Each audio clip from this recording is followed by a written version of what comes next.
So any doubt? नहीं sir, वो जो पूछे थे उसके बाद मैंने मिसलेनियस शुरू करी थी, अभी तो कोई डाउट नहीं है। Okay okay. तो आपके पेपर का एक वो बचा है केस स्टडी, उसको देख लेते हैं। ठीक है सर। और उसके बाद देखिए केस स्टडी में स्टूडेंट को ज्यादा प्रॉब्लम आती रहती है, तो आपका हाफ अर्ली पेपर भी हमारे पास है, उसका भी हम देख लेंगे case study. Sir instead of like मेरे पुराने पेपर, क्या कोई आप नए कोई और पेपर ये केस स्टडी डिस्कस कर सकते हो अपनी तरफ से? हाँ, केस स्टडी हमारे पास बहुत सारे हैं, हम डिस्कस कर सकते हैं हाँ, उनको तो भी। इंस्टेड ऑफ लाइक मेरा पुराना पेपर कोई नए वाले की कर लेंगे, जो मैंने आज देखा ना हो तो मैं भी खुद अटेम्प्ट कर पाऊंगी ना।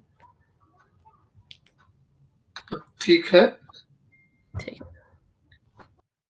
तो आउटसाइड का केस स्टडी थर्ड वाला डिस्कस कर लेते हैं आपके पेपर का पहले, ठीक है? Yes sir.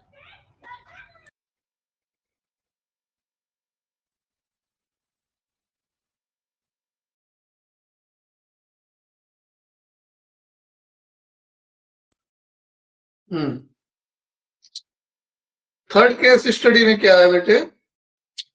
Polio drop are provide delivered at 50,000 children. ये के जो लिखा है इसका मतलब 1000 है, ठीक है?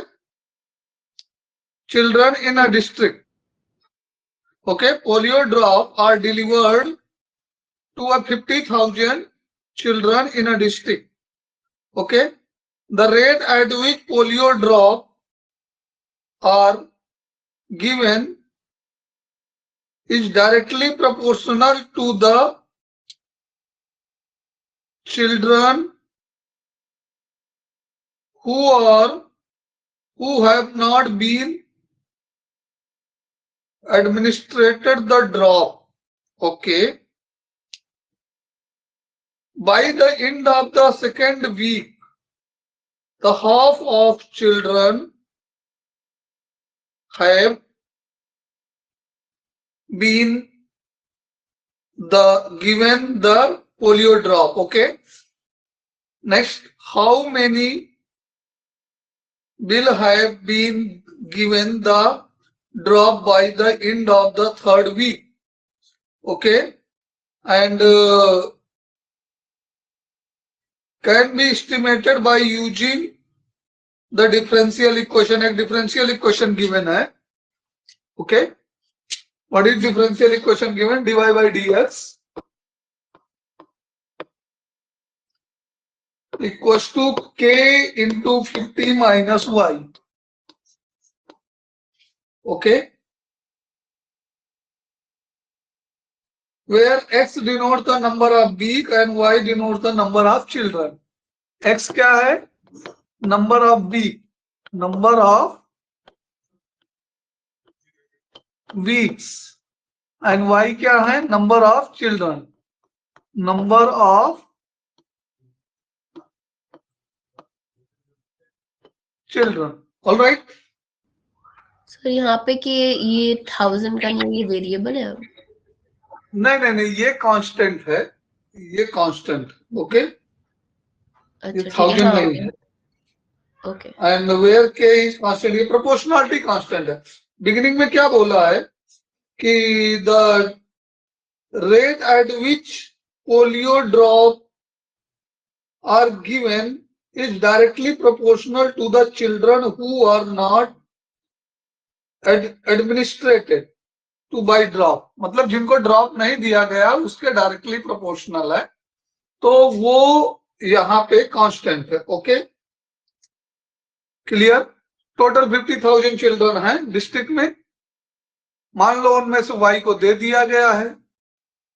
अगर इक्वेशन ना दी गई होती तो कैसे सोचते? नंबर ऑफ पीक को एक्स ले लिया, वाई को नंबर ऑफ चिल्ड्रन ले लिया, ठीक है? वाई वो चाइल्ड है जिनको हमने अभी पोलियो ड्रॉप नहीं दी है। क्लियर हुआ? तो टोटल हमारे पास 50,000 है, कुछ को हमने दे दी है, तो जिनको नहीं दी है उतने बचे हुए, ठीक है? तो कितने बचे हुए चिल्ड्रन हैं जिनको हमने वाई जो है नंबर ऑफ चिल्ड्रन जिनको ड्रॉप दे दिया गया है, ठीक है। तो कितने को नहीं दिया गया, 50,000 माइनस वाई, इतने को ड्रॉप नहीं दिया गया है। और ये जो है dy बाई डी एक्स ये डायरेक्टली प्रोपोर्शनल हो गया, ठीक है, रेट चेंज। तो इस प्रोपोर्शनलिटी को हम रिमूव करेंगे तब वो के आ रहा है। तो उसने आपके कन्वीनियंस के लिए इक्वेशन ऑलरेडी दे दी है, ओके। अगर इक्वेशन ना दी गई होती तो पैराग्राफ को पढ़ करके हम इक्वेशन डेवलप करते हैं। एनसीईआरटी में कई क्वेश्चन है जिनको रीड करके पैराग्राफ को डेवलप किया गया है, ठीक है, okay. Up to your clear? Yes, sir. Now, based on the above information, write the answer of the following question. Find the general solution of the differential equation this. तो very easy है general solution लिखने के लिए। General separable variable हो जाएगा ये बेटा, तो dy अपॉन 50 माइनस के, 50 माइनस वाई इक्वल टू के dx, ठीक है। ये सेपरेट कर दिया आपने वेरिएबल, अब इंटीग्रेट कर देंगे तो ये आ जाएगा minus ln 50 minus Y equal to के x plus C. Got it? तो ये तो जनरल सॉल्यूशन हो गया उसका। Yes, sir. हम थोड़ा बहुत हेर फेर और कर सकते हैं, इसको बहुत ज्यादा कर सकते हैं, लॉगरिथम से एक्सपोनेंट में लिख लेंगे। Minus ln 50 minus Y equal to के एक्स प्लस सी। अब माइनस ln का वैल्यू होता है 1 upon 50 minus Y equal to के x plus c. Negative log की वैल्यू होती है, लॉग ए की वैल्यू होती है log 1 बाई ए। ये हमको लॉग का फार्मूला याद रखना है, ओके, क्लियर? तो ये 1 बाई ए आ गया। अब लॉगरिथम हम हटा सकते हैं, तो 1 by 50 minus Y equal to कितना आ जाएगा, ये एक्सपोनेंशियल आ जाएगा के एक्स प्लस सी, ओके। तो के एक्स प्लस सी आ गया। और इसको रेसिप्रोकल कर देंगे हम, या फिर अभी रोक लो थोड़ा सा। 50 माइनस वाई इक्वल टू ई की पावर सी इंटू ई पावर के एक्स। ई की पावर सी को हम नया कांस्टेंट कंसीडर कर लेते हैं, ठीक है, न्यू कांस्टेंट कंसीडर कर लेते हैं। तो उसकी जगह ए लिख देंगे, 1 upon 50 minus Y equal to A E power के X, okay. Where what is A? Where A is equal to E power C, okay. अब क्या कर सकते हैं, इसका रेसिप्रोकल कर सकते हैं हम। तो रेसिप्रोकल करेंगे तो 50 minus Y equal to 1 upon a E power minus k x. Exponent नीचे से ऊपर जाता है तो नेगेटिव हो जाता है, और इसको लेफ्ट राइट करेंगे। 1 अपॉन ए को हम कुछ और कांस्टेंट मान लेते हैं, ए डैश मान लेते हैं, ठीक है। तो ये हमारा, इसको लेफ्ट राइट कर देंगे तो y इक्वल टू कितना आ जाएगा, उधर चला जाएगा 50 माइनस ए डैश ई की पावर माइनस के एक्स। तो हम यहां भी आंसर छोड़ सकते हैं अपने आप को थोड़ा सा y इक्वल दिखाने के लिए, क्लियर है? अदरवाइज हमारा प्रीवियस स्टेप का आंसर ये इतना एनफ है, ठीक है। और आप यहां भी छोड़ सकते हैं, ठीक है। ये ए डैश लगा है, ए डैश आर्बिट्रेरी कांस्टेंट, सॉरी हाँ आर्बिट्रेरी कांस्टेंट है, के पैरामीटर है, के कांस्टेंट नहीं है यहाँ पे, ठीक है, वो प्रोपोर्शनलिटी कांस्टेंट है। तो पहला पार्ट समझ में आ गया बेटे? Yes, sir. सेकेंड पार्ट में हम देख लेते हैं, फाइंड द सॉल्यूशन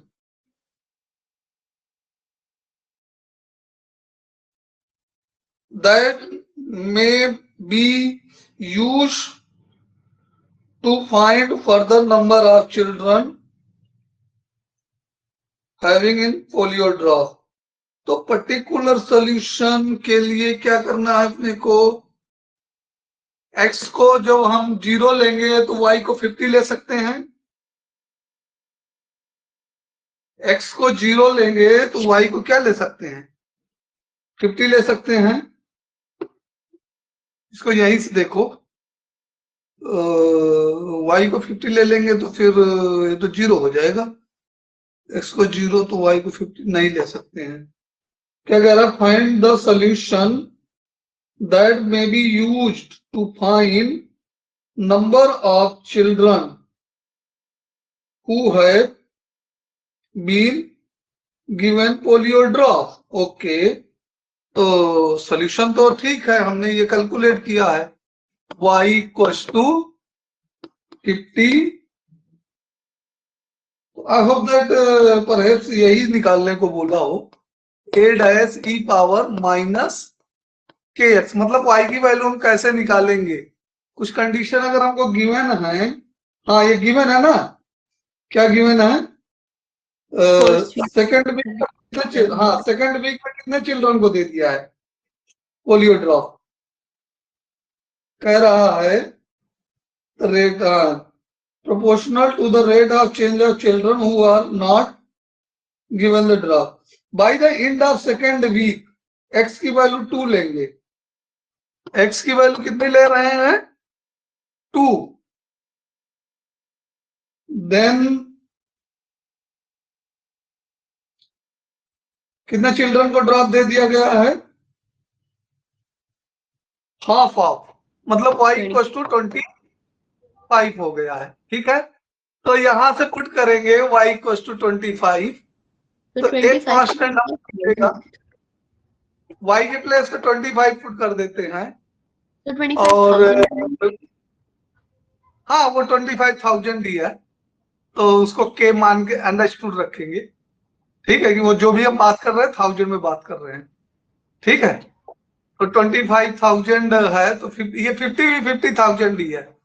ठीक है, माइनस a और e की पावर माइनस k 2k, तो हमारा से यहां से हमारा मोटो a डैश निकालना है, तो a डैश कैसे निकलेगा, a डैश इंटू ई की power minus 2k equal to 50 minus 25, तो ओवरऑल हमारा a डैश कितना आ जाएगा, ये आ जाएगा e power 25 into e power 2k, got it. ये e की पावर 2k डिवाइड में आएगा नीचे, और नीचे से ऊपर जाएगा तो फिर से प्लस में हो जाएगा। ऑलराइट, तो हमारा ये जो इक्वेशन बन गया y equal to 50 minus 25 e power 2k, e power 2k into e power minus kx। Okay, तो इसको सिंप्लीफाई कर लेते हैं थोड़ा सा, हमने a डैश की वैल्यू पुट कर दी, तो फिर 25 कॉमन ले लेंगे, यहां माइनस लगा है, तो 2 माइनस ई पावर कितना आ जाएगा, के भी निकाल लेंगे, तो 2 माइनस एक्स। ठीक, ये आ जाएगा। के की वैल्यू निकालने के लिए बाई द थर्ड वीक कुछ दिया है, ठीक है, उसको पुट करेंगे तो के की वैल्यू भी आ सकती है। हाउ मेनी, अच्छा, how many will be given the drop by the end of third week can be estimated by using this equation. Okay okay, के की वैल्यू थर्ड वीक ऑलरेडी दे दी गई थी हमको, ये जो यहाँ इक्वेशन दिया गया के की वैल्यू ऑलरेडी 3 दे दी गई थी बेटा। ठीक है, वैल्यू नहीं, एक मिनट, यहाँ पे पहले ही बोल रहा है कि how many will have been given the drop by the end of third week can be estimated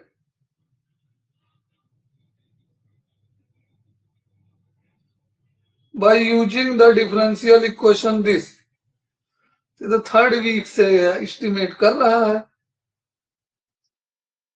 यहां से x की वैल्यू 3 पुट करेंगे,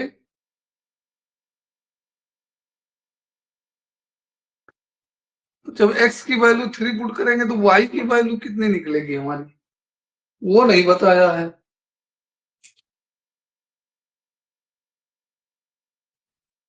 चलिए हम इसमें एक पैरामीटर है जरूर, find the solution that may be used to find the number of children who have been given the polio drop। तो ये तो ठीक है, सॉल्यूशन तो हमने निकाल लिया। इसमें एक पैरामीटर k है, तो जब हम x को 2 पुट करते हैं तो y की वैल्यू 25 आ जाएगी, करेक्ट है सेकेंड वीक से। लेकिन जब x को 3 पुट कर देंगे तो ये निगेटिव आ जाएगा ना, e की पावर x माइनस kx। तो उस सिचुएशन पे y की वैल्यू नहीं दी गई है हमको, तो इसमें कुछ डाटा इनसफिशियंसी का केस हम देख सकते हैं, ठीक है। और दूसरा ये भी बोल रहा है कि ये थर्ड वीक से ही एस्टिमेट इसको दिखा रहा है।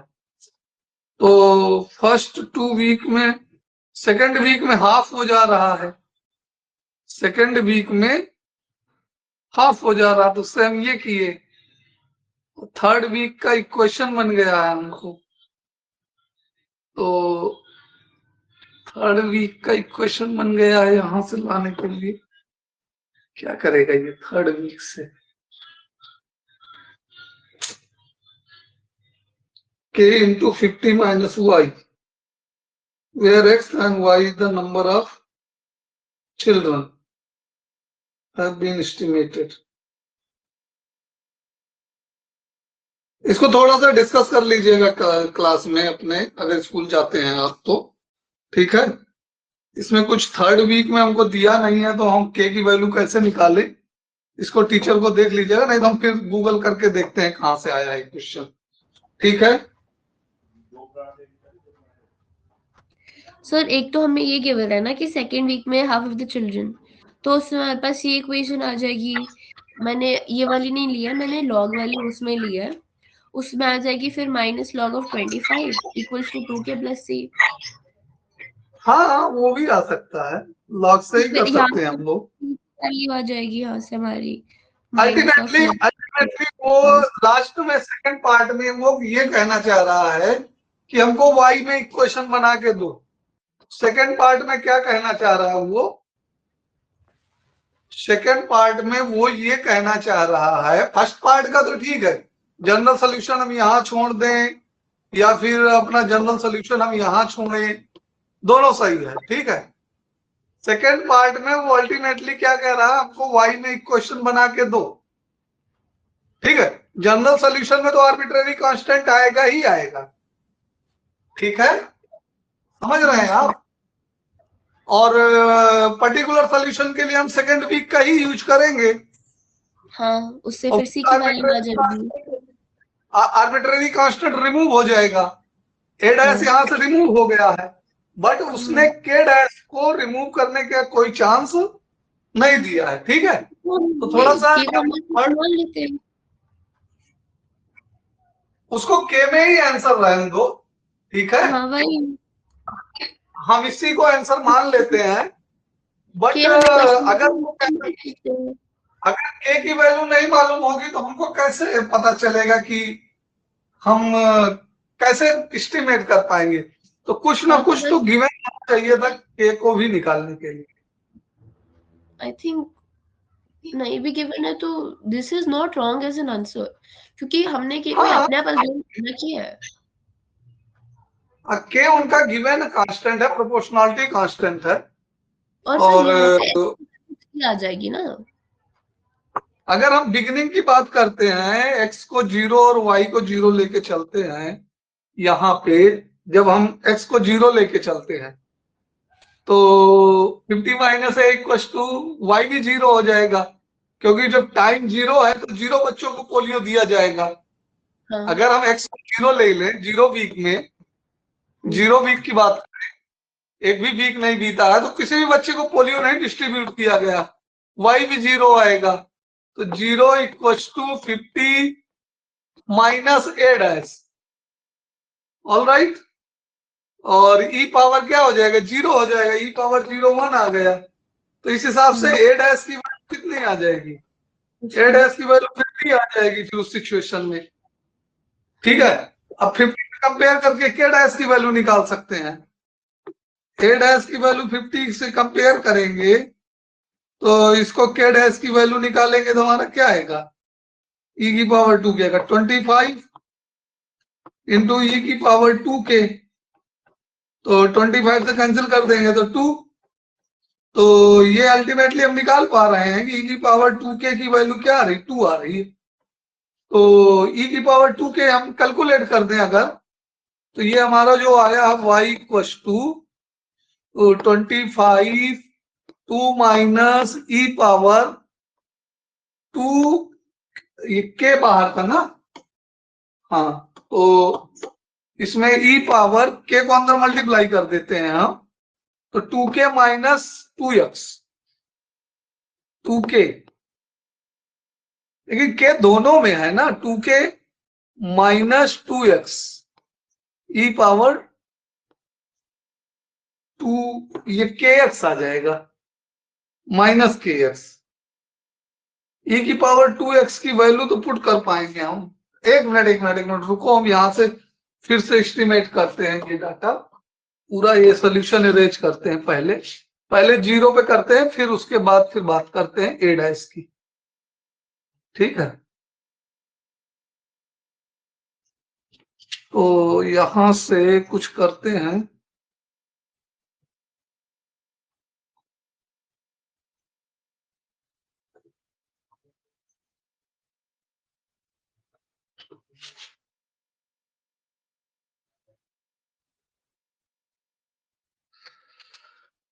चलो x को 0 रखो तो y को भी हम 0 ले लेंगे, तो कितना आएगा हमारा, ए डैश की वैल्यू मिल जाएगी। हाँ, x को 0 ले लेंगे तो y भी 0 आएगा, at x equal to 0,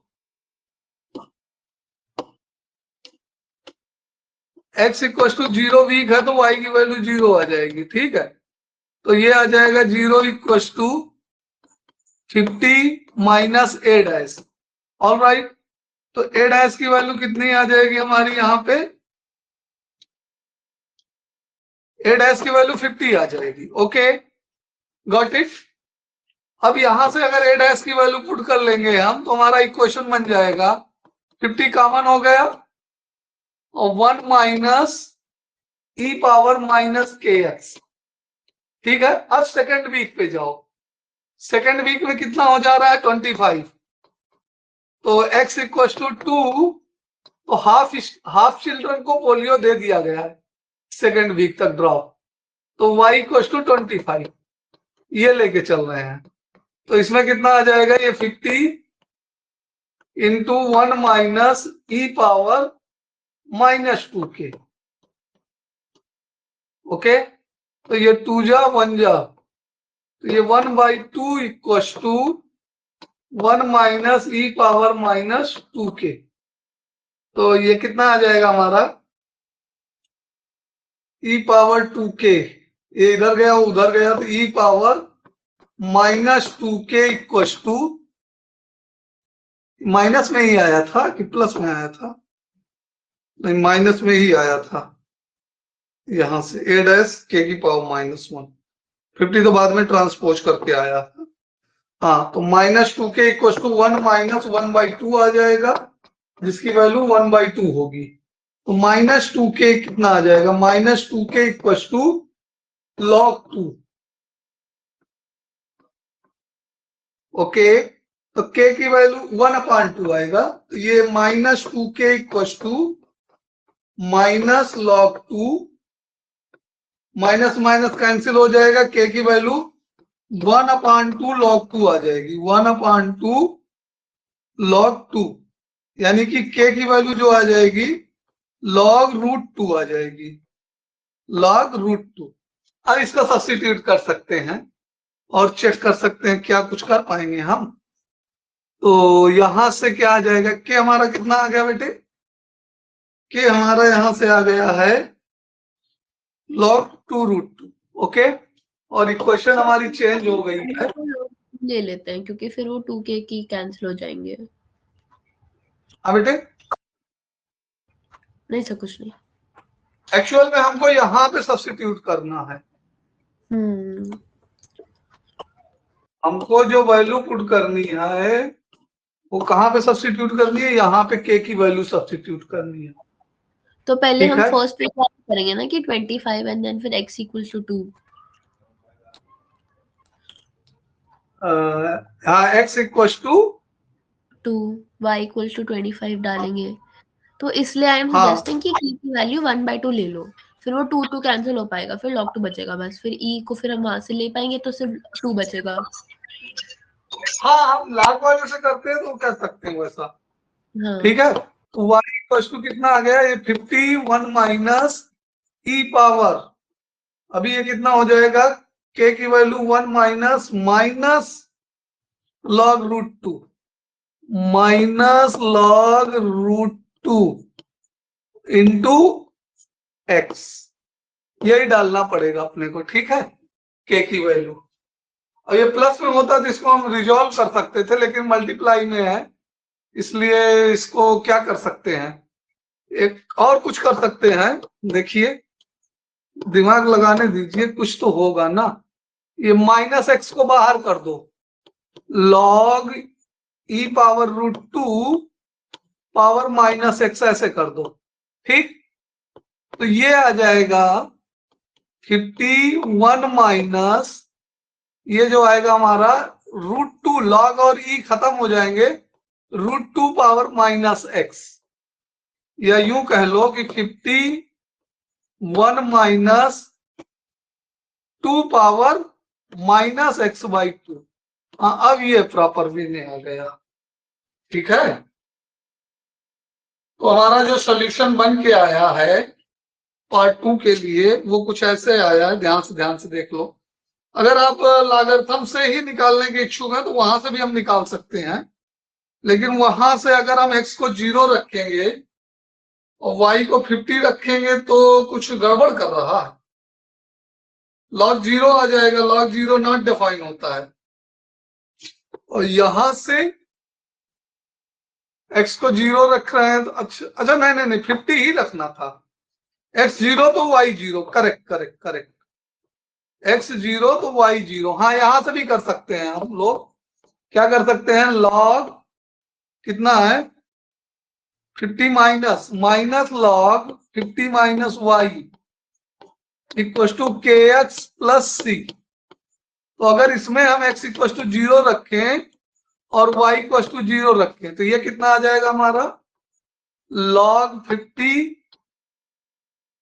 minus log 50 equal to 0 plus C, C की वैल्यू कितनी आ गई, माइनस log 50 आ गई। ठीक है, तो minus log 50 minus Y equal to के x plus log minus log 50 minus log 50, ये ज्यादा इजी पड़ेगा हमें यहां से, उसमें हम काफी लंबी ले गए थे। तो ये आ गया हमारा माइनस log 50 माइनस वाई, और इधर आएगा तो प्लस प्लस प्लस में हो जाएगा log 50 इक्वल टू के एक्स, और इसको और थोड़ा सा सॉल्व कर दें तो ये हो जाएगा log 50 by 50 minus Y.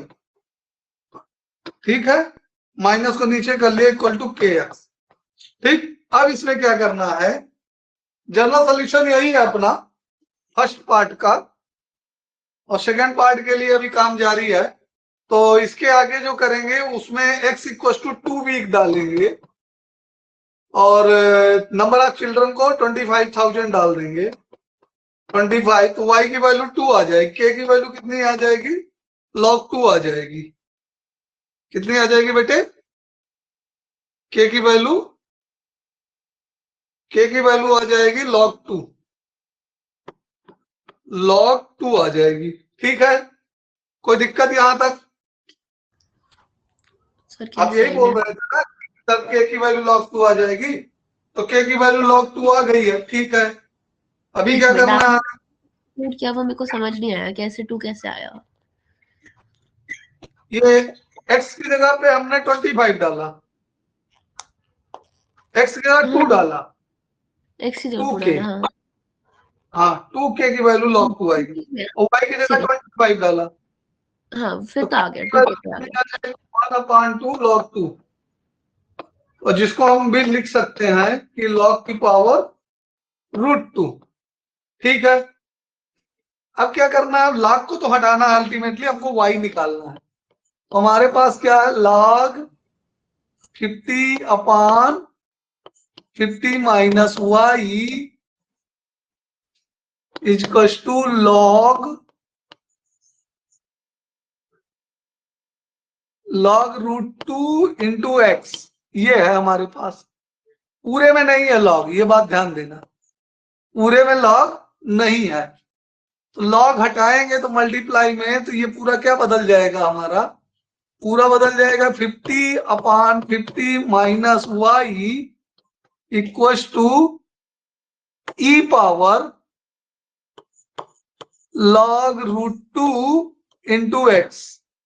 Okay, और राइट हैंड को लिख सकते हैं e की पावर √2 पावर x, पावर में पावर मल्टीप्लाइड होती है, ठीक है बेटे, क्लियर है। और Yes. अब यहां से जो आ जाएगा, ये जो e और लॉगरिथम है वो कैंसिल कर देंगे एक दूसरे को, तो √2 पावर x, तो ये आ जाएगा 2 power x/2। Okay, 50/50 minus y, दोनों मेथड से सेम आंसर आएगा, रेसिप्रोकल कर देंगे हम, तो 50 minus y/50 equals to 2 power minus x/2। ये आ गया। अब यहां से क्रॉस मल्टीप्लाई कर दो, ट्रांसपोज कर लो, तो 50 माइनस y इक्वल्स टू, ये हो गया हमारा 50 इंटू 2 पावर माइनस x/2, और इसको लेफ्ट राइट करेंगे तो y इक्वल्स टू क्या आ जाएगा, 50 minus 50 2 power minus x/2। All right, तो y इक्वल्स टू 50 कॉमन हो जाएगा, ये आ गया 1 माइनस 2 पावर माइनस x/2। ये फंक्शन बन के तैयार हुआ, ये फाइनल रिजल्ट है सेकेंड पार्ट का। और पिछली बार भी यही हम लाए थे, ध्यान से अगर आप देखो तो पिछली बार भी यही है, y equal to 50 into 1 minus 2 power x/2। ठीक है बेटे, समझ में आया ये केस स्टडी? यस सर, आ गया। तो थोड़ा सा ये हम यहाँ पे बिगिनिंग में ही कर लेते, लेकिन पहली बार हम जब देख रहे थे तो मालूम है y को 0 क्यों बोल रहे थे बार बार हम, क्योंकि हम y की वैल्यू 50 ले रहे थे, जबकि y जो है number of children drop given है, ठीक है। तो जब 0 वीक होगा, वीक 0 होगा तो चिल्ड्रन की वैल्यू 0 होगी। x 0 वीक पे अगर कोई भी टाइम नहीं बीता तो हम किसी भी चिल्ड्रन को ड्रॉप नहीं दिए हैं, ठीक है। एक्चुअल y जो है ड्रॉप गिवन चिल्ड्रन का नंबर है, और हम उसको ले रहे थे बचे हुए चिल्ड्रन का नंबर, ठीक है। बचे हुए चिल्ड्रन का नंबर जो है वो 50 माइनस y है। ऑल राइट, यस तो अगर इसको बिगिनिंग में देखते तो इतना ये होता ही ना, इतना सोचने की जरूरत ही ना पड़ती। तो कभी कभी जो हमारा क्राइटेरिया जो होता है थिंकिंग का, वो बहुत मायने रखता है। कभी कभी हम चीजों को, रहता सिली थिंग है, लेकिन हम उसको डिफरेंट वे में थिंकिंग करते हैं तो थोड़ा सा डिस्ट्रैक्ट हो जाता है और प्रॉब्लम में चले जाते हैं। तो कूल काम रहना चाहिए और प्रॉपर वे में थिंक करना चाहिए, ठीक है। Okay, yes. आप बोर्ड के पेपर देखे हैं?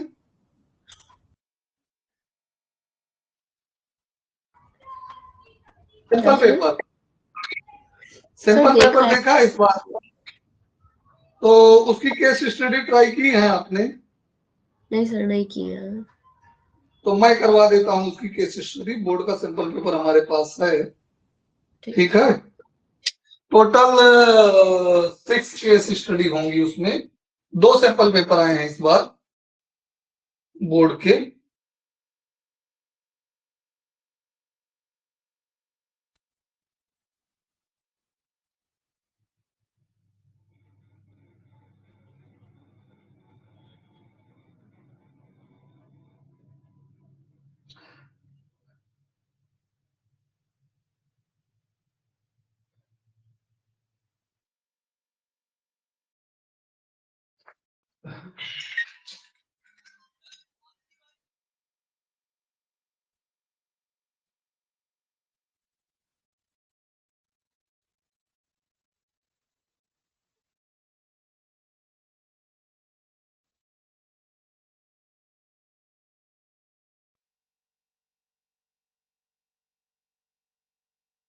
हम्म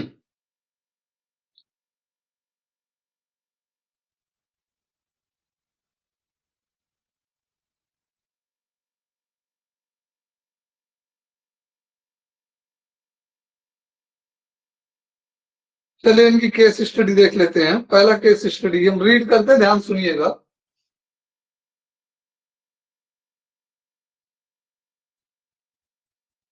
अच्छा, डिफरेंशियल इक्वेशन से ही है पहला केस स्टडी इस बार, इसीलिए आपके स्कूल वालों ने डिफरेंशियल इक्वेशन का एक केस स्टडी दिया है। तो Ramesh, the owner of sweet selling shop, एक रमेश आदमी है जो कि स्वीट शॉप चलाता है। परचेज सम रेक्टेंगुलर कार्डबोर्ड, अच्छा एप्लीकेशन ऑफ डेरिवेटिव का है। Rectangular cardboard sheet of dimension 25 and 40 centimetre. तो रमेश एक आदमी है जो कि क्या करता है,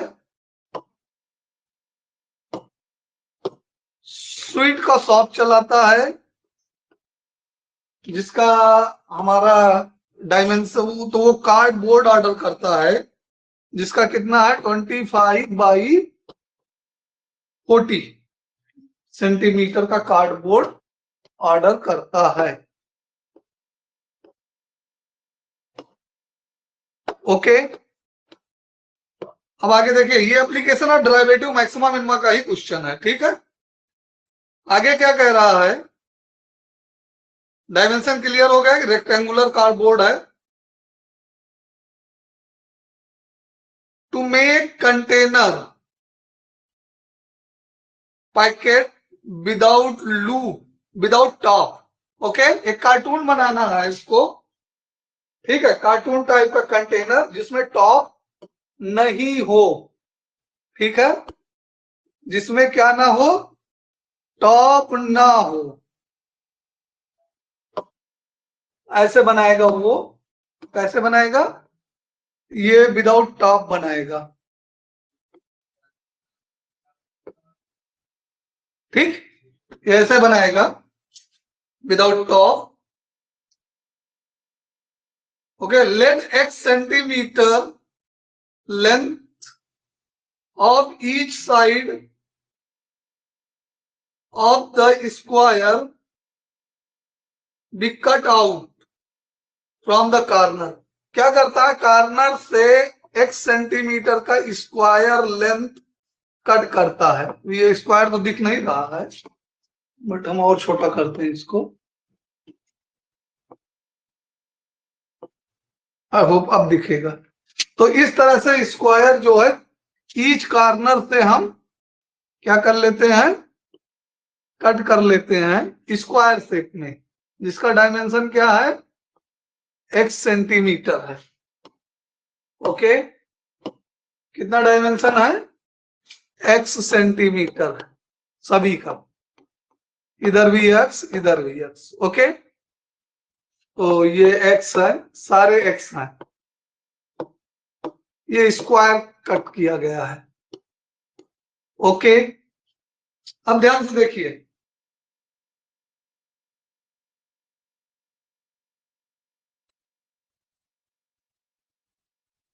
cut out from the corner of the given sheet. Okay, that shape contain sheet. The shape of the container by folding up the flag. Okay, based on the above information, answer the following. Question समझ में आया क्या कह रहा है बेटा? एक rectangular है, ठीक, और इसको फोल्ड करके फिर बाद में ये क्यूबाइड बनाता है, ठीक है। तो इसमें पूछा गया है एक्सप्रेस, पहला क्वेश्चन क्या पूछा है, 1 मार्क्स का है, express the volume of the container. Volume का फंक्शन कितना होगा? तो ये जो कंटेनर है बेटा, यहाँ पे लेंथ, ब्रेड्थ और हाइट कितनी होगी? हाइट कितनी आएगी? हाइट एक्स आएगी, जितना फोल्ड किया जाएगा, जितना कट किया गया वही हाइट में जाएगा बेटा। और इसका लेंथ कितना जाएगा? 40 माइनस 2x जाएगा। लेंथ कितना जाएगा? 48 माइनस 2x। और ब्रेड्थ कितना जाएगा? 25 माइनस 2x। इसमें कुछ समझ में आया बेटे? Yes sir. तो बेटा समझ में आया हो तभी यस बोलिएगा, ना आया हो तो बिल्कुल दोबारा से आप पूछिए, हम फिर से एक्सप्लेन करेंगे, ठीक है। तो क्यूबाइड है ये शेप में, तो क्यूबाइड का वॉल्यूम का फार्मूला क्या होता है? Length into breadth into height. तो फर्स्ट पार्ट में क्या आ गया आंसर आपका? x into 40 minus 2x into 25 minus 2x। ये तो वॉल्यूम हो गया कंटेनर का। फिर से एक बार समझ लो, एक रमेश नाम का कोई आदमी है बेटा, जो स्वीट की शॉप चलाता है, और आगे क्या करता है कि वो एक कंटेनर बनाना चाह रहा है जिसके लिए कार्डबोर्ड ऑर्डर करता है। कार्डबोर्ड ऑर्डर रेक्टेंगुलर शेप में होता है जिसका डायमेंशन 40 सेंटीमीटर टू 25 सेंटीमीटर है। अब कार्डबोर्ड उसके पास आता है तो सीजर उठाता है, चारों कॉर्नर से कुछ लेंथ का स्क्वायर शेप कट कर लेता है ताकि उसको फोल्ड एंड फ्लिप किया जा सके। तो वो लेट कर लेते हैं, वो गिवन है कि एक्स लेंथ का स्क्वायर कट करता है। तो चारों कॉर्नर से एक्स लेंथ का स्क्वायर कट कर लिया, उसके बाद फ्लिप एंड फोल्ड करके इसको बनाया, तो इसका जो क्यूबाइड बना वो इस तरह से बन गया, ठीक है। पूछा है कि कंटेनर का वॉल्यूम क्या है। फिर पूछा है डीवी बाई डी एक्स बताओ, डीवी बाई डी एक्स क्या होगा। अब बेटा इसको या तो हम लोग चेन रूल से डिफरेंशिएट करें या तो मल्टीप्लाई करके करें, जैसे मर्जी वैसे कर लें हम, ठीक है। तो बेटर है मल्टीप्लाई कर लेते हैं हम, ठीक है। तो पहला 2 का मल्टीप्लीकेशन कितना आएगा? x को बाहर ही रखते हैं, पहले डिफरेंशिएट नहीं करते, पहले मल्टीप्लाई कर लेते हैं। x into 40 minus 2x and 25 minus 2x। तो इसका प्रोडक्ट तो निकालना ही पड़ेगा हमको, ठीक है, क्योंकि चेन रूल में जाए उसमें प्रोडक्ट रूल में जाएंगे तो लेंदी पड़ेगा, ठीक है। लॉगरिथम लेंगे तब भी लेंदी पड़ेगा, लॉगरिथम लेना चाहे ले सकते, बट मल्टीप्लाई कर लेते, ज्यादा इश्यू नहीं होता, ठीक है। कैलकुलेशन एक्सपर्ट रहना, 25 और जो 100 1000 आ जाएगा, ठीक है, माइनस 50x और minus 80x and plus 4x square. All right, तो ये कितना आ गया हमारे पास?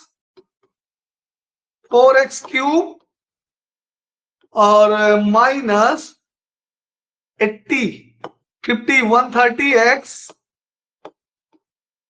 And plus x square plus 130 not 1300, ठीक है, 130x and plus 1000x। Multiplication check कर लीजिए बेटा एक बार फिर से। तो ये वॉल्यूम फंक्शन बन गया। 25 4 जा 100, तो 0 दिला दिया तो 1000 हो गया। 25 2 जा 50 minus 50x minus 80x plus 4x square 4x cube and minus 1 correct है। ठीक है, तो अब डीवी बाई डी एक्स निकालना इजी टास्क है। तो डी बाई डी एक्स निकालना इजी टास्क है, मतलब कि ये कितना हो गया बेटे 12x square, 12x square minus 26/260x and plus 1000। Okay, second part में इतना है। थर्ड पार्ट में पूछा है 2 मार्क्स का है कि फॉरवर्ड वैल्यू ऑफ एक्स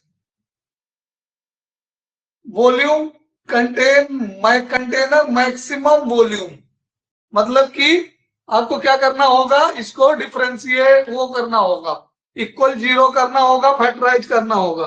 कुछ कॉमन जा रहा है 13 टू 4 कॉमन जा रहा है हमारे हिसाब से, तो इसको तो 0 करना ही होगा थर्ड पार्ट के लिए ना, तो इसमें तो हमें 4 कॉमन दिख रहा है। 260x प्लस 1000 इक्वल टू 0, तो 4 से डिवाइड कर लेंगे तो 3x स्क्वायर माइनस कितना बचेगा इसमें 13 5 जा 65 बचेगा आई थिंक, 4 से डिवाइड करेंगे तो 6 4 जा 24 एंड 2 20, हाँ करेक्ट है। एंड इसको डिवाइड करेंगे तो कितना बचेगा 250 4 जा 1000। ओके, अब इसको मल्टीप्लाई फैक्टराइज करना है 65, 250 इंटू 13 3, 250 इंटू 3, तो ये आ गया 75 75 10 जा, ये 750 आ जाएगा बेटे, और 75 10 जा आता है 750 एंड 75 माइनस 10 जा 1065। Got it? फैक्टर समझ में आया? इसको इरेज करते rough work.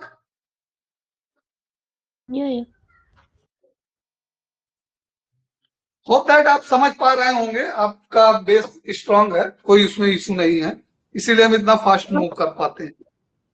3x minus 75x minus minus plus हो जाएगा, ये नहीं माइनस आएगा, कुछ गड़बड़ कर दी है क्या? 65 माइनस 75 प्लस 10, तो 2 प्लस आ जाएंगे, फैक्टर पॉसिबल नहीं होगा इसका, कुछ दूसरा बनाना पड़ेगा क्या? मिल तो गया था 65 माइनस 10, चलो दूसरा सोचते हैं। 250 इंटू 3, 250 का 25 इंटू 10 एंड इंटू 3, ये तो 30 और 25 55 देगा, प्लस में तो नहीं बना यहां से, 5 इंटू 5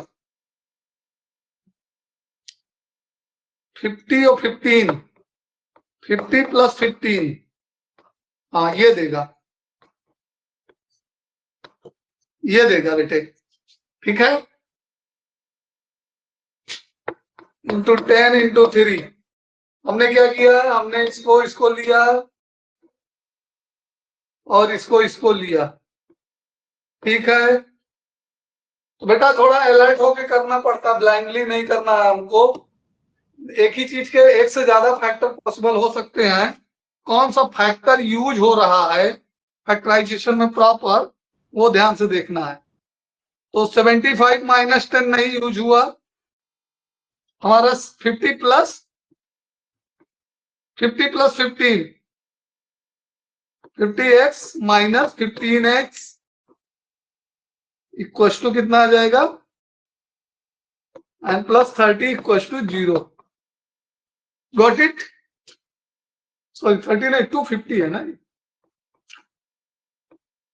अब कितना आएगा फैक्टर, x कॉमन जाएगा, 3x माइनस 50 माइनस 15 कॉमन जाएगा, 15 डायरेक्ट कॉमन ले लें, नहीं 5 केवल कॉमन जाएगा, तो x minus 3x minus 5 common लेंगे तो कितना आएगा, ये 5 5 equal to 0।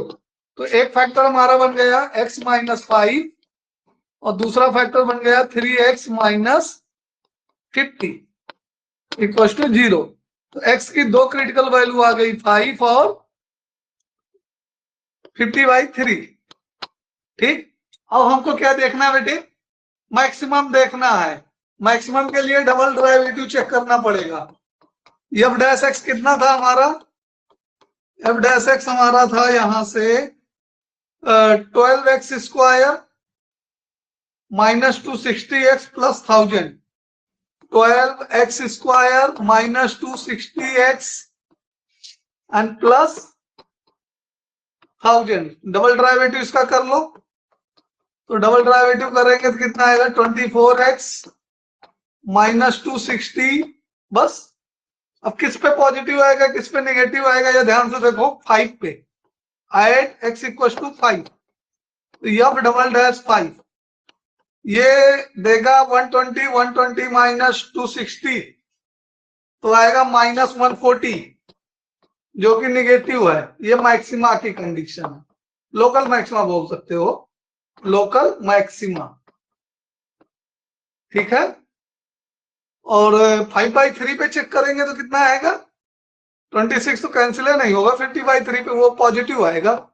F double dash x 50/3 पर, तो वो तो कैंसिल ही नहीं हुआ, हाँ हो जाएगा, 24 है ना, 50/3 माइनस 260, तो ये कैंसिल किया, 8 आया, 400, ये पॉजिटिव आ गया बेटा।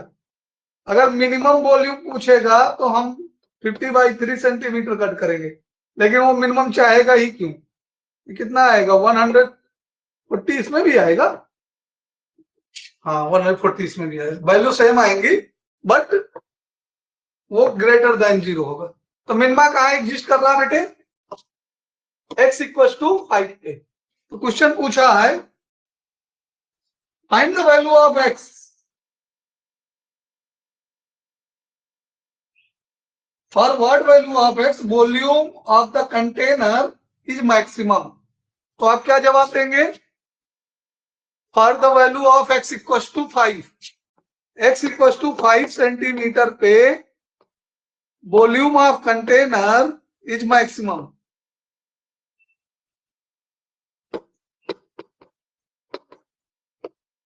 Is maximum, got it. ये एप्लीकेशन ऑफ डेरिवेटिव के ही क्वेश्चन है बेटे, ठीक है, जो वर्ड प्रॉब्लम में आए हुए हैं केस स्टडी में। नेक्स्ट क्या है, चेक वेदर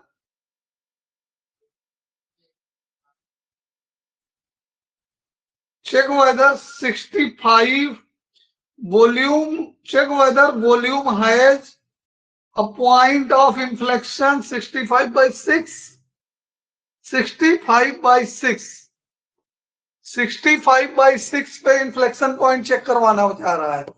x की वैल्यू क्या ले रहा है, 65/6। पहले तो क्रिटिकल पॉइंट में नहीं है, 65/6 आया था क्या, पहला तो क्रिटिकल पॉइंट में नहीं आया, ठीक है। दूसरा एफ डबल डैश एक्स को 0 देखो, देखिए एफ डबल डैश एक्स जो है, एफ डबल डैश एक्स को चेक करो पहले, इन्फ्लेक्शन चेक करने के लिए। एफ डबल डैश एक्स कितना है,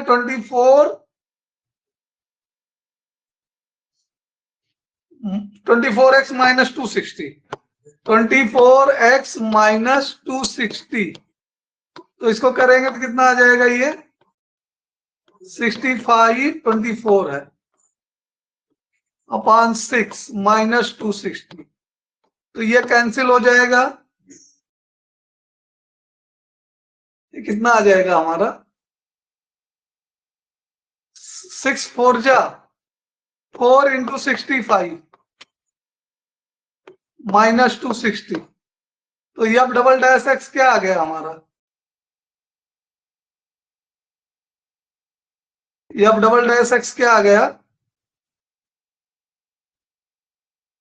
264, ये आ जाएगा 5 4 जा 20, 26, हाँ ये 0 आ रहा है, ठीक है। तो सेकेंड डेरिवेटिव बीइंग 0,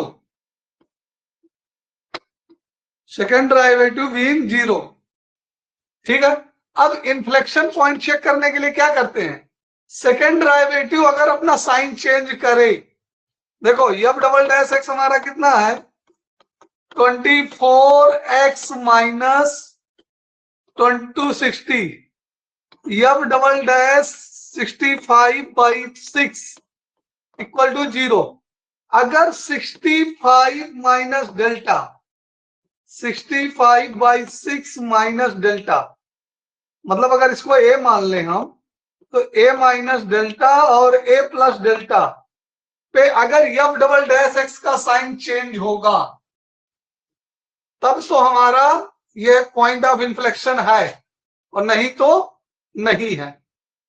ठीक है, तो इसको चेक करते हैं एफ डबल डैश एक्स के साइन को 65/6 इससे थोड़ा कम वैल्यू ले तो कितना आएगा इसका डेसिमल कितना आएगा एक्चुअली 65/6 का डेसिमल कितना आएगा 11 6 या 66 10.9 मान लें हम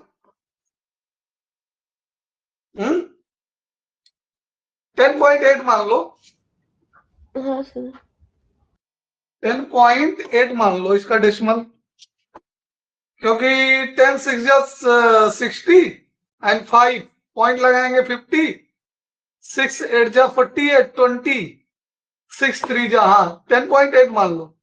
तो इसमें 10 पुट करके देख लो 10 पुट करने पे ये ए माइनस डेल्टा मतलब ये निगेटिव आ रहा है एट ए माइनस डेल्टा मतलब जब इसमें हम ए माइनस डेल्टा जो कि हमारा 65/6 से लेस है एफ डबल डैश ए माइनस डेल्टा क्या आ रहा है निगेटिव आ रहा है।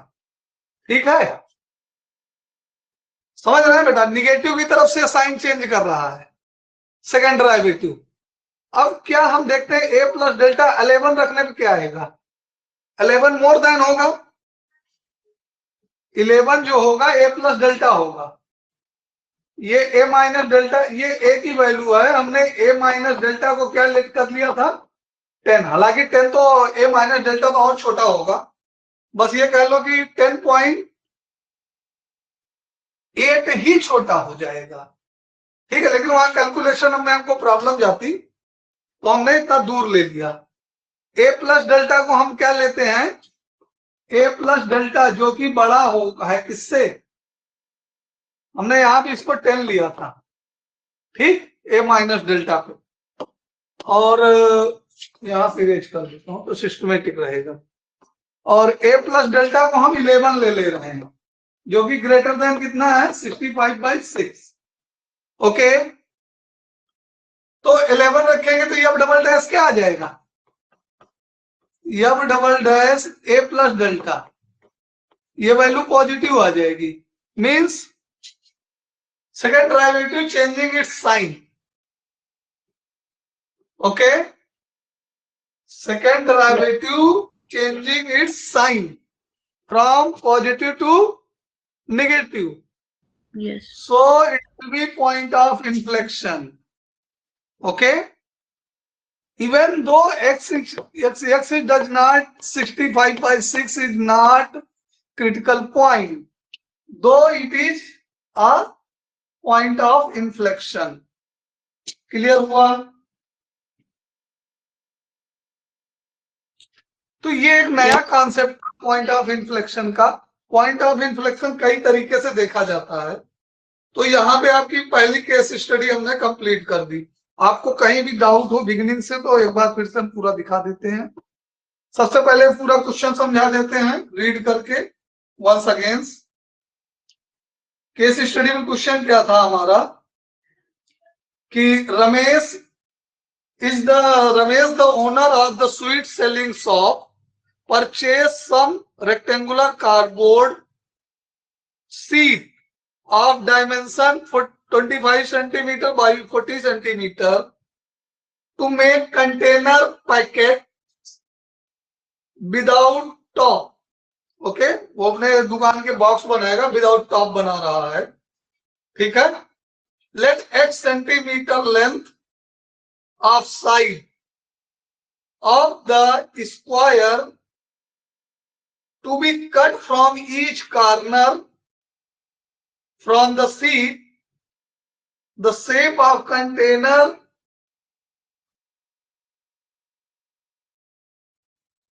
see the shape of container by folding up the flap. Okay, based on the above information, answer the following question. तो पहले तो पैराग्राफ क्लियर हुआ हमको, ठीक है। पैराग्राफ केस क्लियर हो गया, केस क्लियर हो गया तो पहला क्वेश्चन पूछा था वॉल्यूम निकालना। वॉल्यूम निकालने के लिए हमको ये क्यूबाइड जो हमारा लेंथ विड्थ हाइट मालूम होना चाहिए। 2 सेंटीमीटर, 1 सेंटीमीटर लेफ्ट में, 1 सेंटीमीटर राइट में, 2 सेंटीमीटर कम हो गया, 40 - 2 हो गया। ये 2 सेंटीमीटर यहाँ, 2 सेंटीमीटर यहाँ कम हो गया, तो ब्रीथ हमारी हो गई 25 - 2x, ठीक है। और हाइट हमारा ये फ्लिपिंग वाला जाएगा, ठीक है। जब फ्लैप करेंगे, फोल्ड करेंगे तो ये हाइट में जाएगा x, ठीक है। तो वॉल्यूम का फंक्शन क्लियर हो गया। वॉल्यूम पहले का आंसर यही छोड़ सकते हैं, लेकिन फिर आगे हमसे पूछा dv/dx, तो dv/dx निकालने के लिए यहाँ पे मल्टीप्लाई करना हम सजेस्ट करेंगे, ठीक है, क्योंकि 3 फंक्शन पे प्रोडक्ट रूल लगाना भी इजी नहीं है, उसमें 2-3 बार लिखना पड़ेगा, अल्टीमेटली मल्टीप्लाई करना पड़ेगा। तो हमने v निकाल लिया बाई मल्टीप्लाइंग, ठीक। और उसके बाद dv/dx पूछा था, तो dv/dx, तो ये 2 आंसर के 2 मार्क्स हो गए, एक इसका मार्क्स हो गया और एक इसका मार्क्स हो गया, ठीक है। लास्ट का क्वेश्चन था कि वो वैल्यू बतानी थी जिसके लिए कंटेनर का मैक्सिमम वॉल्यूम हो।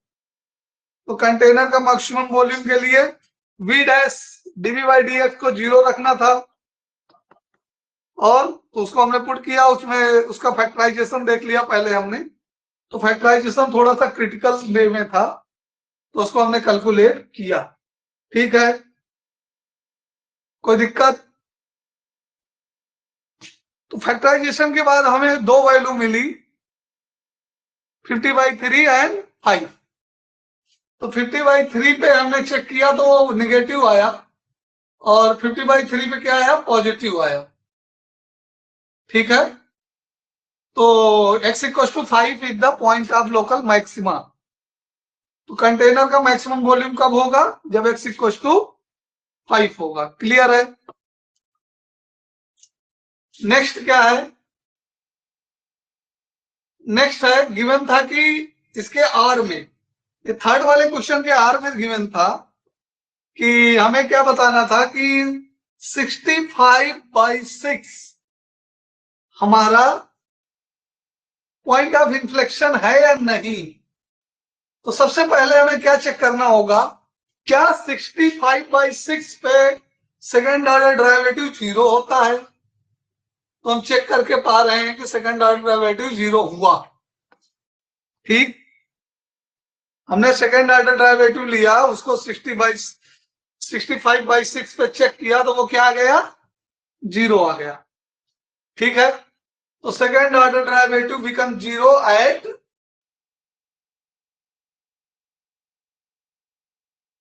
65/6 पॉइंट। अब इसको देखना है कि 65/6 के पीछे और आगे f' साइन चेंज करता है, मीन्स लेफ्ट और राइट में f" साइन चेंज करता है या नहीं। तो उसको कन्वीनियंट बनाने के लिए हमने क्या किया, 65/6 की डेसिमल वैल्यू ले ली, जो कि हमको दिखाई क्या दी, 10.83। तो एक बार उससे कम यानी लेफ्ट में लेना है, लेस देन, और एक बार उससे ज्यादा यानी राइट में लेना है। तो लेफ्ट में हमने 10 लेकर के चेक किया तो क्या आ गया, नेगेटिव आ गया, और राइट में चेक किया तो ये क्या आ गया, पॉजिटिव आ गया। तो f" is changing its sign at 65/6, therefore this is the point of inflection। Clear हुआ? Yes sir. लेकिन यहां पे सावधान रहिएगा बेटे, ये डबल डैश केस में है। अगर यही फर्स्ट ऑर्डर डेरिवेटिव होता और साइन चेंज कर देता नेगेटिव से पॉजिटिव, तो क्या कहलाता ये मैक्स मिनिमा कहलाता। ठीक है, निगेटिव से पॉजिटिव साइन चेंज करता किसके लिए? एफ डैश के लिए, तब ये मिनिमा हो जाता। एफ डैश में अगर साइन चेंज कर रहा है तब वो मैक्सिमा मिनिमा हो सकता है, और एफ डबल डैश में अगर साइन चेंज कर रहा है तो वो पॉइंट ऑफ इन्फ्लेक्शन होगा। तो यहां पे अलर्ट रहिएगा किस पे पूछ रहा है, नहीं तो फर्स्ट डेरिवेटिव को भी आप लिख दें कि सर ने बताया था कि इन्फ्लेक्शन है तो फर्स्ट डेरिवेटिव में लिख दें। तो ध्यान दीजिएगा, फर्स्ट डेरिवेटिव में जब साइन नहीं चेंज होता तब पॉइंट ऑफ इन्फ्लेक्शन होता है, और सेकंड डेरिवेटिव में जब साइन चेंज होता है तब पॉइंट ऑफ इन्फ्लेक्शन होता है। ठीक है, तो ये एक नया टॉपिक पे क्वेश्चन आया है काफी दिनों से। ये इवन तो ये एनसीईआरटी में इतना डीप में नहीं है सेकंड डेरिवेटिव का सीबीएसई के, फिर भी ये नया केस स्टडी में बना के दिया है इस बार। ठीक है, तो दूसरी केस स्टडी देखें हम। Yes sir. तो बेटा ये जो आपके एग्जाम में केस स्टडी आई थी ये पूरा बिल्कुल बोर्ड के पैटर्न पे ही आई थी। जिन चैप्टर से लिया गया था बोर्ड में केस स्टडी है, उन्हीं चैप्टरों से केस स्टडी डाली है, आपके एग्जाम में डाली थी। ठीक है, तो चैप्टर वही रहना है, थोड़ा सा केस स्टडी डिफर है। ठीक है, इस बार क्या पूछ दिया है, Arka bought 2 cage of bird. Cage 1 contain 5 parrot. Cage 2 contain 1 owl. 5 नहीं, केज 1 अलका जो थी, अर्का, अर्का किसी गर्ल्स या बॉय का नेम होगा। Arka bought 2 cage. How many cage bought? 2 cage. Cage 1 में क्या है? केज 1 में 5 पैरेट हैं एंड 1 आउल है। 1 owl, P for parrot, O for owl. Okay, cage 2 में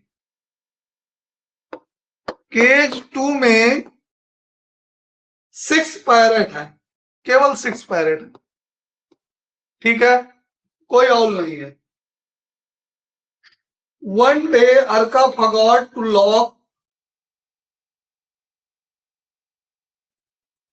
both the cage. Okay, the 2 birds flew from cage 1 to cage 2. Cage 1 से cage 2 में कितनी बर्ड चली गई? 2 बर्ड चली गई। Okay, yes. How many bird went? 2 bird. Arka forgot to lock both cage and 2 bird flew from cage 1 to cage 2 simultaneously. एक साथ गए वो दोनों, इस बात को ध्यान देना, simultaneously ले रहा है। Then the 2 bird flew back from cage 2 to cage 1. अब ये उल्टा बोल रहा है, केज 1 में वापस भी आ जा रहे हैं। केज 2 से कितनी बर्ड आ रही हैं? 2 बर्ड आ रही हैं। ठीक है, कोई नहीं, चलो देखते हैं आगे क्या कहना था। ये भी साइमल्टेनियसली दिया है। Assuming that all the bird have equal chance of flying. Probability का क्वेश्चन है ये। ठीक है, क्या एज्यूम करना है कि सारे bird equal chance of flying है। Okay, on the basis of above information answer the following question. 2 marks की केस स्टडी ये दोनों हैं और 2 क्वेश्चन हैं इसमें। पहला, when 2 bird flew from cage 1 to cage 2, पहले केस में द 2 बर्ड फ्लू फ्रॉम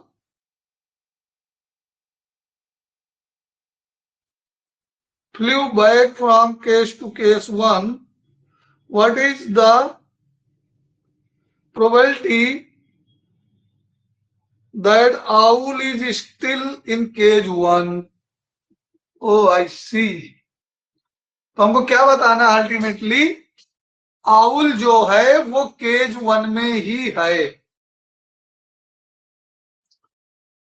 तो इसके लिए क्या है, सर 2 केस टोटल में 6 उसमें हाँ, इसमें टोटल प्रोबेबिलिटी बतानी है।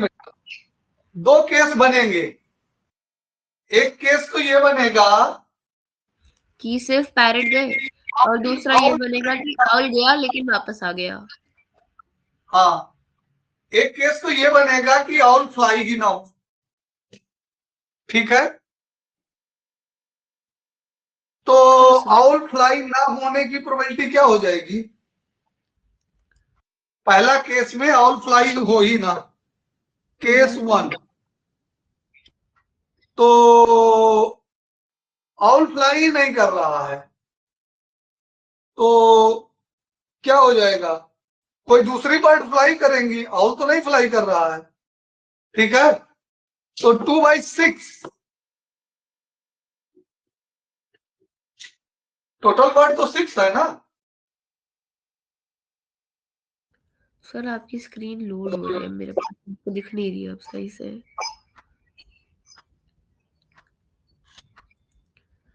कुछ प्रॉब्लम है आपका, टेक्निकल। हाँ, क्योंकि the screen is not loading. I can see the icon but मेरे को जो रिटन टेक्स्ट है वो नहीं दिख रहा।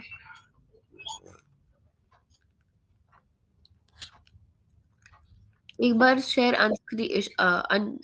स्क्रीन को शेयर स्टॉप कर दो, फिर वापस से एक बार शेयर कर लो, मे बी लोड हो जाए। Okay okay, let me check.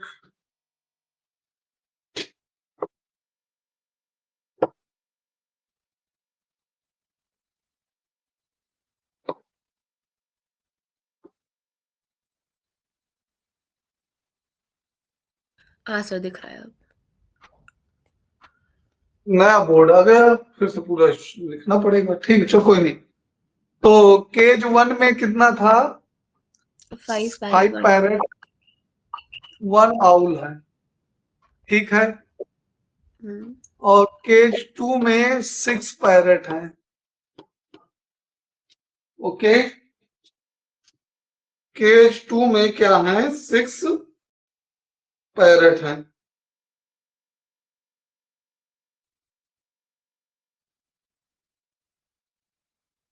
Okay.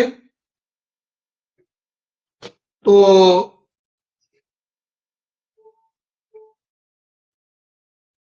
2 case बनेंगे हमारा यहाँ पे, कि पहला तो आउल हमारा फ्लाई ही ना हो, ठीक है। और दूसरा केस क्या बनेगा,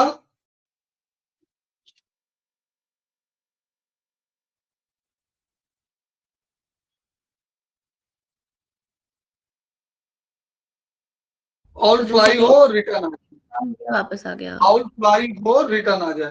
तो इसमें हम लेट करते हैं, late E1 be the event, E1 be the event of parrot, 1 parrot and 1 owl flying, 1 parrot and owl fly, owl OWL, owl fly from cage 1, from cage 1। पहला क्या लेते हैं कि E1 हमारा इवेंट है जिसमें, अब दूसरा क्या है E2 को लेट करते हैं, be an event of parrot and parrot fly from cage 1। तो E2 में क्या हमने लिया, be the event to parrot fly from cage 1, from cage 1, मतलब कि इस बार आउल नहीं फ्लाई किए, ठीक है।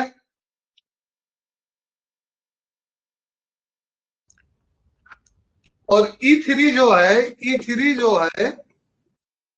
E3 इवेंट है कि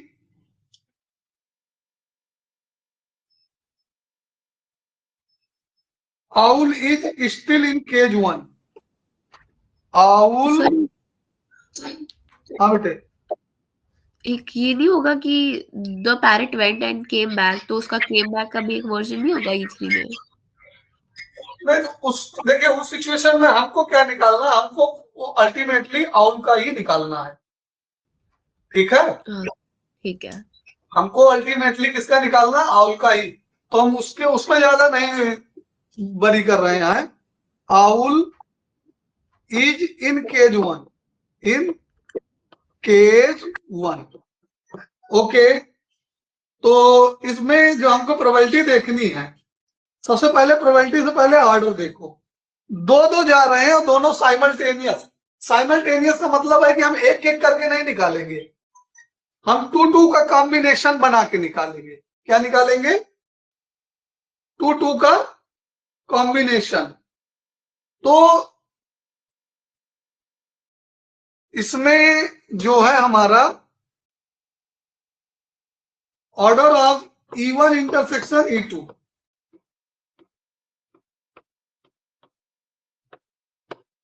ये कितना आएगा? ध्यान से देखिए, अब ये केज 1 में है हमारा आउल, दोनों सिचुएशन में। ये पहले सिचुएशन में क्या है? पहले सिचुएशन में 5 पायरेट जा रहे हैं, 5C1 इंटू 1C1। आउल तो एक ही है ना। और इसके साथ क्या है, दूसरा सिचुएशन क्या है? केज 1 में आउल है स्टिल। इसका मतलब क्या है? इसका मतलब कि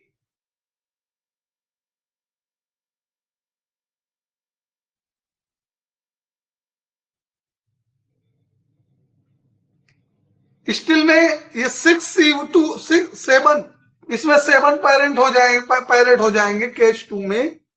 केज 2 में 7 पैरेट हो जाएंगे और एक आउल भी तो फ्लाई होगा, ठीक? तो यहां से जो टोटल कॉम्बिनेशन आएगा 5 इंटू 1 इंटू 7 इंटू 1, तो कितना आ गया? 35। सर नहीं आ रहा समझ क्या हो रहा है। देखिए पहले हमने क्या लिया, देखिए पहले हमने ये कंसीडर किया E1 इवेंट में, यहाँ E3 करना है, E2 नहीं, ठीक है?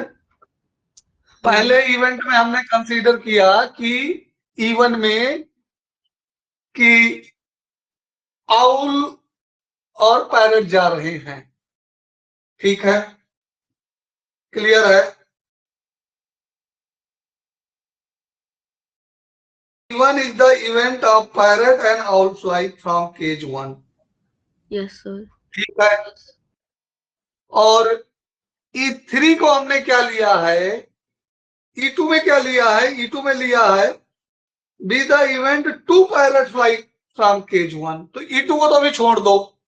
जब E2 में 2 पैरेट उड़ेंगे, फ्लाई करेंगे, तो आउल तो ऑलरेडी उसमें है केज 1 में, उससे तो कोई मतलब ही नहीं है फिर, ठीक है? वो 100% की प्रोबेबिलिटी हो गई। समझ में आया बात? E3 को देखो, E3 को क्या है कि E3 में हम ये मान के चल रहे हैं कि केस 1 में फ्लाई किया है, नहीं फ्लाई किया, केज 1 में ऑलरेडी है वो E3 इवेंट को, ठीक है? E3 इवेंट में हम क्या मान ले रहे हैं कि केज 1 में owl is already there in. तो इसकी 2 सिचुएशन हो सकती हैं, एक तो फ्लाई ना किया हो और दूसरा फ्लाई किया हो तो वापस आया हो, ठीक है? कोई जरूरी थोड़ी कि एक तो फ्लाई ना किया हो। तो जब फ्लाई किया और वापस आया तो ये बना, ठीक? और उधर से वापस आने का, फ्लाई करने का ये है और वापस आने का ये है। आप समझ पा रहे हैं? देखो पहले तो फ्लाई करने का, फ्लाई कितने तरीके से होगा? 5 तरीके से होगा। क्यों लग रहा है इसमें? हाँ परम्यूटेशन कॉम्बिनेशन क्यों लग रहा है? परमुटेशन कॉम्बिनेशन लग रहा है। तो देखिए 5 पायलट है हमारे पास केज 1 में, तो 1 2 3 4 5, तो 5 वे हमारे इसके हो गए फ्लाई करने के, ठीक है। लेकिन जब ये केज 2 में पहुंचेंगे तो 6 1 7 हो जाएंगे, उसमें 5 ऑलरेडी है ना, हाँ ऑलरेडी है 1 2 3 4 5 6, और एक ये जो उड़ के गया तो ये 7 है ना, तो 5 इंटू 7 35, और आउल जो ले रहे हैं हम, एक्स्ट्रा आउल जो ले रहे हैं, आउल जो ले रहे हैं वो तो हमारा जा भी रहा आ भी रहा, तो अकेला जाएगा अकेला आएगा, तो 1 गया 1 वापस आया, तो 35 इंटू 1, वही काम किया गया है यहाँ, ठीक है, क्लियर है? Yes sir. अच्छा, अब इसमें ध्यान से देखो कि हम कंडीशन लेते हैं ई डैश ई3 डैश होगा कि केज 1 में आउल नहीं है, तो क्या होगा, जाते वक्त तो आउल गया, देखिए 5 पायलट गए, एक आउल गया, ठीक है, 5 पायलट 5 वे में गए, ठीक है, आउल अकेले तक, लेकिन रिटर्न आते वक्त आउल नहीं आया, आउल नहीं आया तो क्या आएंगे, 2 बर्ड तो आना ही है ना, तो 7 C2 आएंगे। 7 क्यों, क्योंकि 6 पायलट ऑलरेडी थे, एक पायलट और गया, समझ में आया, तो 7 C2, तो ये कितना आ गया हमारा 5, और 7 C2 7 6, 7 into 6 upon 2, 21 into 21, 7 C2, n C2 की वैल्यू होती है बेटा n into n minus 1 by 2, ठीक है, तो ये n C2 हो गया तुम्हारा, तो n की जगह 7 है 2, तो 7 इंटू 7 माइनस 1 6 अपॉन 2, सॉल्व करेंगे तो 21 आ जाएगा, ये 3 आ गया, 7 इंटू 3 इक्वल टू 21, ओके, 21 5 जा 105, तो 105 वे हैं जिनमें पैरट आउल फर्स्ट केज में नहीं है, ठीक है, ओके, यस सर। अब देखना है हमको कि इसके E1 intersection E2 intersection E3 में कितना आएगा, ठीक है, order of E2 intersection E3 ये कितना आएगा, मतलब कि E3 का मतलब क्या है, केज 1 में ऑलरेडी है, और E2 का मतलब क्या है, 2 पायलट गए वो वापस आए, तो वो 5 C2 तरीके से जाएंगे और 7 C2 तरीके से वापस आएंगे, 7 क्यों, 8 C2 तरीके से आएंगे, क्योंकि 6 ऑलरेडी है, 2 गए, 8 C2 तरीके से वापस आएंगे, तो इस फार्मूले में रखिए, पुट करिए वैल्यू n C2 वाले में, तो 5 माइनस 1 4 अपॉन 2, तो 4 कैंसिल हो गया, 2 से 10 आ जाएगा, और इसमें 8 7 4 7 4 जा 28, तो ये आ गया 28 280 में इसके हो गए, ठीक है,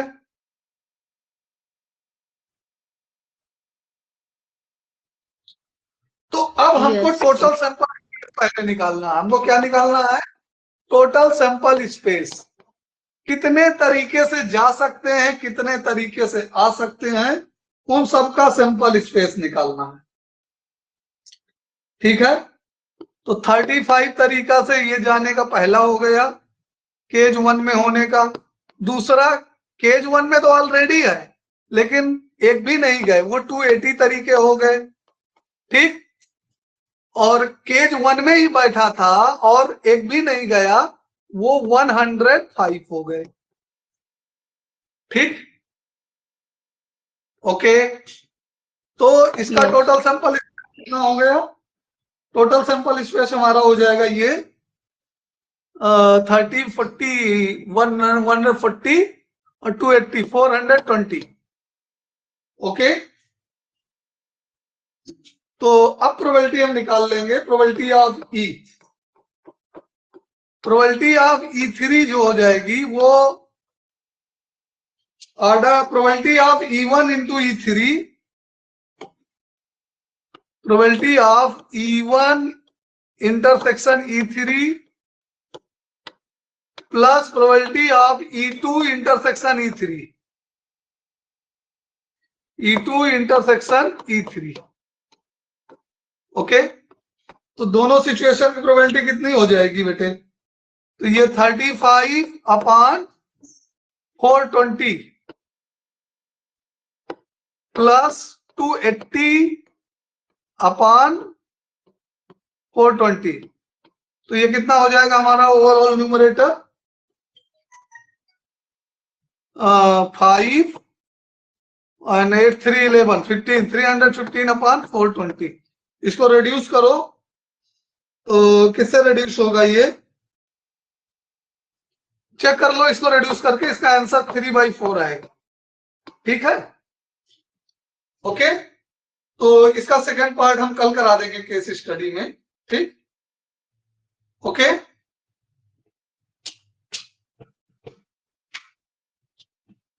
तो आज का लेक्चर एंड करते हैं बेटे फिर हम। ओके, और अगर ये लास्ट वाली केस, पर अगर ये मेरे को क्वेश्चन दिया जाएगा तो मैं नहीं कर पाऊंगी। हाँ बेटे, पहली बार में तो मुश्किल है ना, लेकिन जब पेपर में इस टाइप का क्वेश्चन दिया है डिफिकल्टी लेवल, तो मेरा फर्स्ट टाइम में तो कोई नहीं कर पाएगा ना बेटे, रेयर नहीं कर पाएंगे।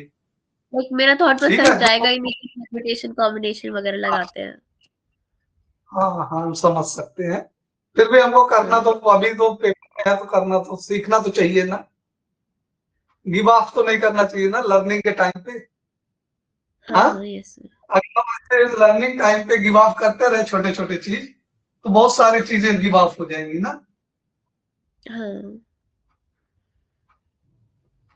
या तो फिर हम एवरेज मार्क्स से सेटिस्फाइड रहें कि नहीं चलो हम पास हो जाएंगे, हमारा 60-70 आ जाएगा तो हम हैप्पी हैं। अगर हमको देखिए, अगर हमको रैंक लाना है या हमको स्कोर करना है अच्छे ग्रेड में, अच्छे मार्क्स ले आने हैं, तो फिर छोटी ये डिफिकल्ट चीजों को फिर इग्नोर करना, हम समझते हैं कि ये है टफेस्ट, तो एक दो क्वेश्चन करा देना। पूरे पेपर में एक दो क्वेश्चन तो टफ देगा ही देगा। अब 3 केस स्टडी, 2 केस स्टडी देगा तो इजी दे दिया, तो थर्ड वाली तो डिफिकल्ट देगा ही ना, कोई एक तो 3 में देगा ही।